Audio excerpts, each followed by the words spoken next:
Right, shalom, shalom. First of all, I like to begin by giving all praises, all honor, all glory to Yahweh Bashem, Hosea Bashem, Kakadash, and the world honor to the apostles and elders of great milestone and shalom to all brothers on the four corners of the earth that teaching us good gospel, no sincerity and truth. Shalom, if you acquire listen, silence and obedience, your husband. Shalom, this brother here, I'm here back with another video. Alright, and this video is going to be on Hosea chapter 6. Right, the whole chapter, right, and that will be the video. Right, so Hosea 6 and verse 1, it says, "Come and let us return unto the Lord, for he hath torn us, torn, and he will heal us. He hath smitten, and he will bind us up." In the NLT it says, "Come, let us return to the Lord, he hath torn us to pieces," and use the nations to do that. Because when the nation come up against us, we the strongest people on the face of the earth. Right, Lord give that power to Israel. So when the nations will come against us, them can stand against you, but the Lord let them get the advantage, right, to torn us to pieces, right, and to captive us, to put us enslave us, right. Now he will heal us. He had injured us. Now he will bandage our wounds. After 2 days will he revive us. In the third day he will raise us up, and we shall live in his sight. Right, so this 2 days is not like not like 1 day 24 hours and another day 24 hours, and no, it's not like that. 2 days, this is not like into that, right? Because when you go to, let me go over here. No, not this.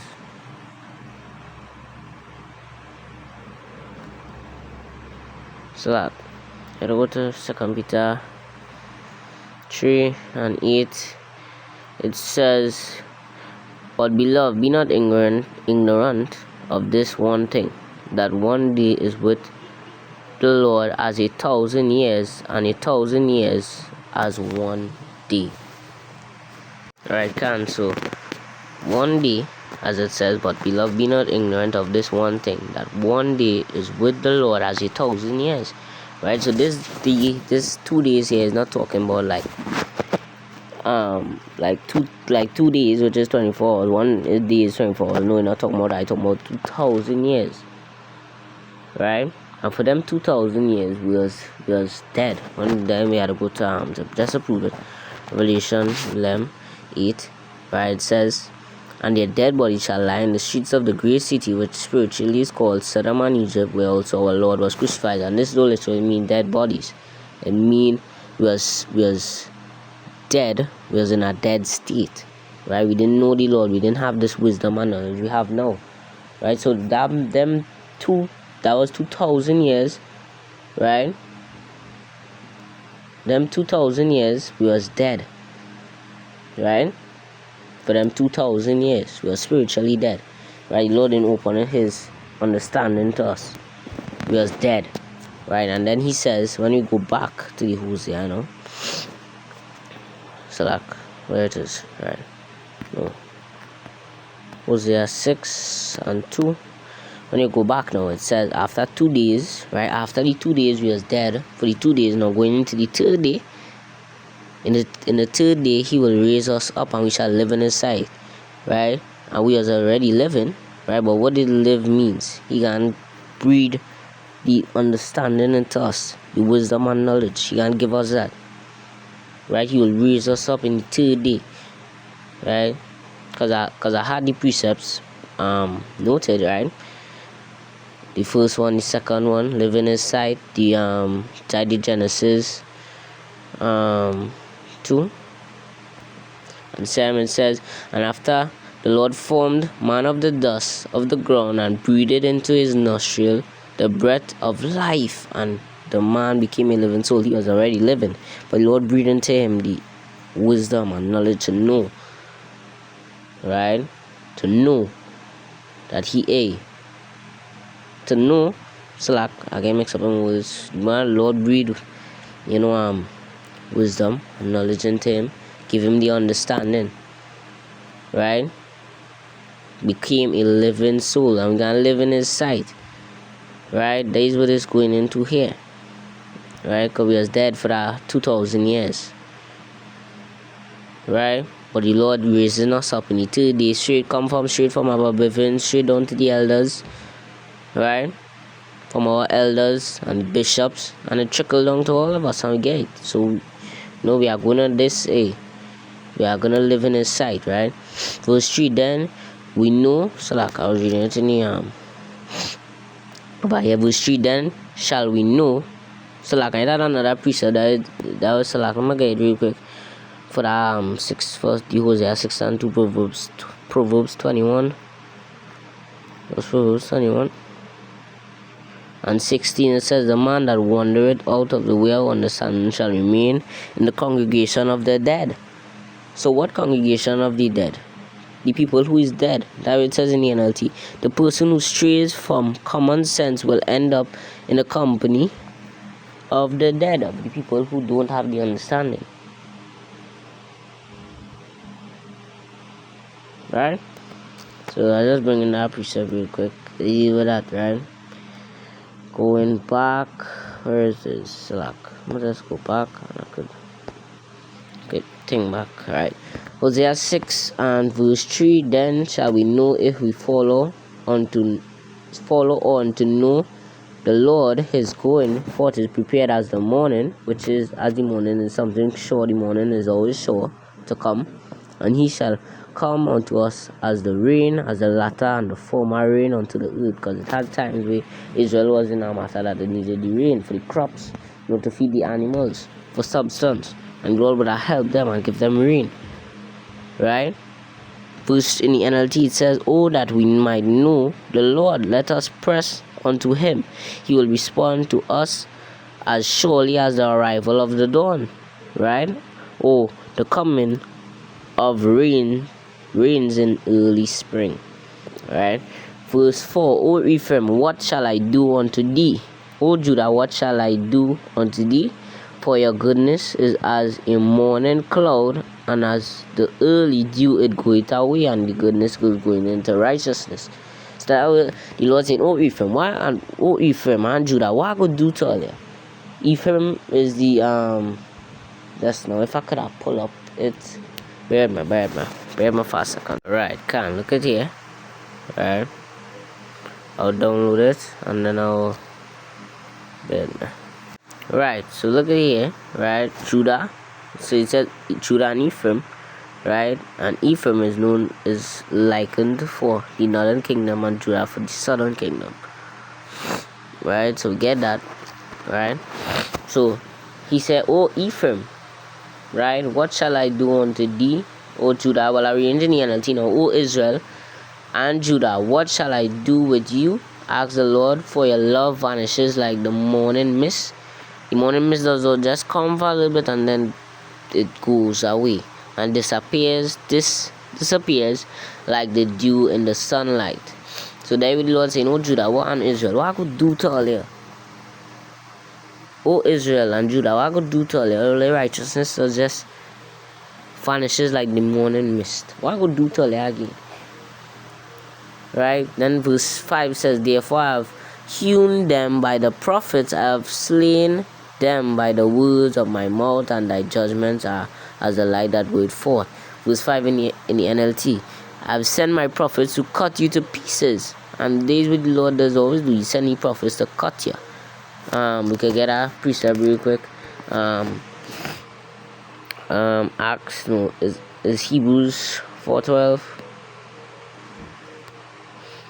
Hebrews 4:12, for the word of Yahweh is quick and powerful and sharper than any two-edged sword, piercing even to the dividing asunder of soul and spirit, and of the joints and marrow, right? And is a discerner of the thoughts and intents of the heart. Let me read that in the GNT. So I'm going to just go back here. Let me read that in GNT and see what it says. Because the word of the Lord is sharper than any two-edged sword. That's what it's saying. So the word of the Lord does cut them, and we know He's cut them. Because when we say like you get cut there, you get cut. The word cut you. You have it in your feelings. Right? Where it is? Hebrews 4:12. it says, the word of Yahweh is alive and active, sharper than any double-edged sword. It cuts all the way through to where soul and spirit meet, to where joints and marrow come together. It judged the desires and thought of the heart. So whatever you thinking in your lab, your mind, hey, the words of the Lord does cut that. Right? The word of the Lord cutting you in your heart. And then the word of the Lord does do that. Is cut you. Sharp too. Right? Now going back, so it says, I've sent my prophets to cut you to pieces with the word of the Lord, to slaughter you with my words, the word of the Lord with judgment, as inescapable as light. Right? Verse 6, for I desired mercy and not sacrifice, and the knowledge of Yahweh more than burnt offering. For in the NLT, I want you to show love, right? Not offer sacrifices. I want you to know me more than I want burnt offering. So you can't just like come and just put like burnt offerings to the Lord. He don't want that. That he says, for I desired mercy and not sacrifice. This we desire mercy and not sacrifice. Right? I want you to show love, not offer sacrifices. I want you to know me. And then back in the KJV it says, and the Lord and the knowledge of Yahweh more than burnt offering. Back in the NLT, I want you to know me more than I want burnt offerings. So you don't want to know him, to show love, right? Not just offer sacrifices, right? Or burnt offerings, right? Verse 7, but they, like men, have transgressed the covenant. They dealt treacherously against me. In the NLT it says, but like Adam, you broke my covenant and betrayed my trust. Bad, man. Right, Salakia. I had to go back to verse 6, for I have desired mercy and not sacrifice, and the knowledge of Yahweh more than burnt offerings. Right? I have a precept to back that up. Right? I know I was forgetting some, Salak. So that was the precept. I had to go to that precept. Right? 1 Samuel 22 and 15, it says, no, 15:22. 1 Samuel 15 and 22, it says, and Saul said, no man, this night.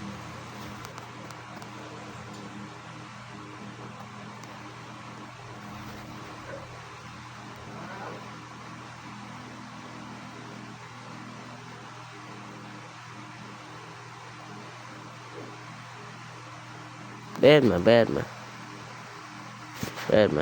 I can't again now. It's 1 Samuel 15:22, and it says, and Samuel said, had the Lord.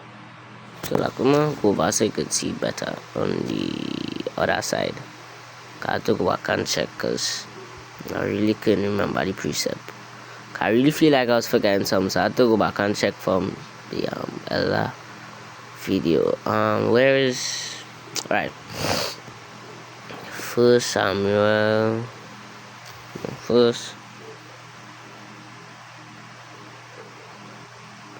1 Samuel 22. I feel like I don't forget it already.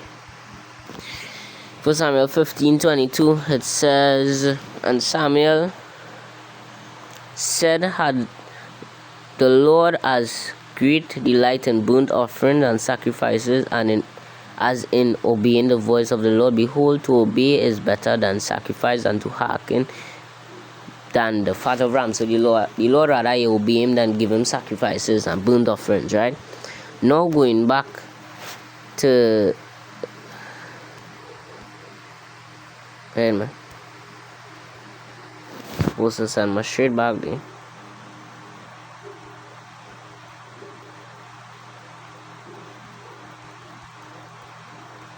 Just not game. Let me just go back. Hosea, back to the Hosea 6, and I reach verse 7. But they, like men, have transgressed the covenant. They there have they dealt treacherously against me. I'm gonna read it in NLT, but like Adam, you broke my covenant, and what Adam do? He take heed to the woman and eat the fruit from the fruit that came from the tree of good and evil.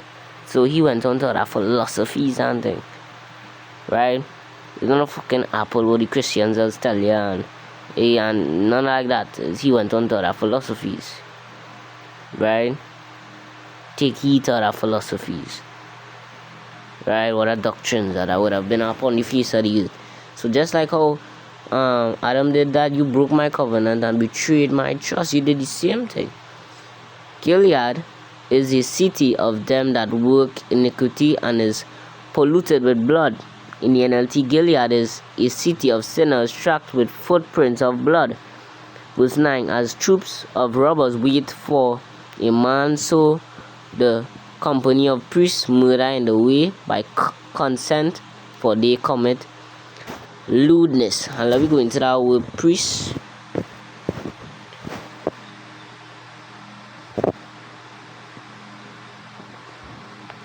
Right, priest. It says priest, principal officer, or chief ruler. Right, can't continue. The word says priest, principal officer, or chief ruler. Right, pagan priest, priest of Jehovah. Right, the high priest and priests would offer like thing to the Lord, pop, sacrifices, offer things to the Lord, right? And look what the priests and them doing, right? In the NLT it says priests from bands of robbers waiting in ambush, right? For their victims, they murder travelers along the road to Shechem and practice every kind of sin. So in the NLT in the next verse it says, I've seen a horrible thing in the house of Israel. There is the whoredom of Ephraim. Israel is defiled. In the NLT says, yes, I've seen something horrible in Ephraim and Israel. My people are defiled by prostitute in themselves with other gods. So that's what they're doing, right? In the next verse also, O Judah, he had set an harvest for thee when I return the captivity of my people. In the NLT says, O Judah, a harvest of punishment is also waiting for you. Though I wanted to restore the fortunes of my people. The Lord wanted to restore them, but they're just sinning and going on to other gods. He can't do that. He had to bring captivity and let his people rule after them. Bring captivity upon all that so they can live. And then what it says, then in the under their captivity, they will remember my name and think upon it. They'll remember the Lord. Catch back themselves. Right? So this book I was here 6 here. So all this is the defined take God's elect, praises all and all glory to how about Hashem, Hosea, Hashem, Kakadash, the Bolana City Apostles and the others of great milestone and Shalom to the elect, Shalom Labakarim, and that is wicked place, Shalom to the elect.